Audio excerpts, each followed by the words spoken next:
Hi అండి, అందరికీ నమస్కారం. Welcome to Suresh tech channel.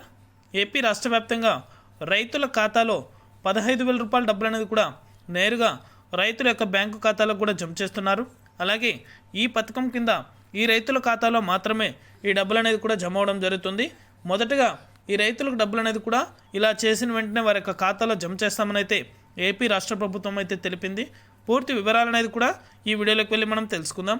వీడియోలోకి వెళ్ళే ముందు స్మాల్ రిక్వెస్ట్, ఏపీ రాష్ట్ర వ్యాప్తంగా రైతులకు సంబంధించి, విద్యార్థులకు సంబంధించి, మహిళలకు సంబంధించి ఎటువంటి చిన్న అప్డేట్ వచ్చినా సరే మన ఛానల్ ద్వారా వెంటనే తెలుసుకోవాలనుకుంటే వెంటనే కింద రెడ్ కలర్ సబ్స్క్రైబ్ బటన్పై క్లిక్ చేసి మన ఛానల్ని సబ్స్క్రైబ్ చేసుకుని సపోర్ట్ చేయండి. అదేవిధంగా నేను చేసే ప్రతి వీడియో కూడా మీరు మిస్ అవ్వకుండా నోటిఫికేషన్ రూపంలో పొందాలనుకుంటే పక్కనే గంట సింబల్ ఉంటుంది. ఆ గంట సింబల్ పైన క్లిక్ చేశారంటే నేను చేసే ప్రతి వీడియో కూడా మీరు మిస్ అవ్వకుండా నోటిఫికేషన్ రూపంలో కూడా వెంటనే అయితే పొందగలుగుతారు. ఇక ఏమాత్రం ఆలస్యం చేయకుండా వీడియోలోకి అయితే వెళ్ళిపోదాం. వైఎస్ఆర్ ఇన్పుట్ సబ్సిడీకి సంబంధించి ఎవరైతే రైతులు ఎదురు చూస్తున్నారో వారందరికీ కూడా శుభవార్తని చెప్పుకోవాలి. రైతుల ఖాతాలో ఇన్పుట్ సబ్సిడీ డబ్బులు అనేది కూడా జమ అవడం జరుగుతుంది. ఈ డబ్బులు అనేది కూడా 10,000 రూపాయల నుంచి 15,000 రూపాయల లోపల నేరుగా రైతుల యొక్క బ్యాంకు ఖాతాలకు కూడా జమ చేస్తారు.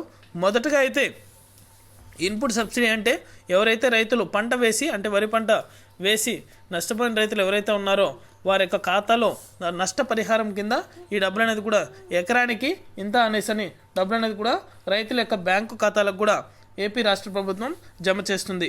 వెంటనే కూడా ప్రతి రైతు కూడా చెక్ చేసుకోండి. అలాగే మీ యొక్క బ్యాంకు ఖాతాలకు ఆధార్ నెంబర్, అలాగే మీ యొక్క ఫోన్ నెంబర్ అనేది కూడా లింక్ అనేది చేయించుకోండి.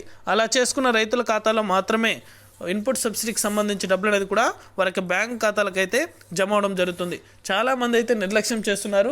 దయచేసి ప్రతి ఒక్కరు కూడా ఇంకా ఎవరైనా ఈకేవైసీ అనేది కూడా కంప్లీట్ చేసుకోకపోయినా, ఒకవేళ మీ యొక్క బ్యాంక్ ఖాతాకు ఆధార్ నెంబర్ అలాగే మీకు మొబైల్ నెంబర్ అనేది కూడా లింక్ అనేది చేసుకోకపోతే ఈ క్రాఫ్ అనేది కూడా నమోదు చేసుకోవాల్సి వస్తుంది. పంట నష్ట పరిహారం కింద ఈ క్రాఫ్ అనేది కూడా నమోదు చేసుకున్నట్లయితే మీ యొక్క ఖాతాలో ఇన్పుట్ సబ్సిడీ డబ్బులు అనేది కూడా జమ అవుతాయి.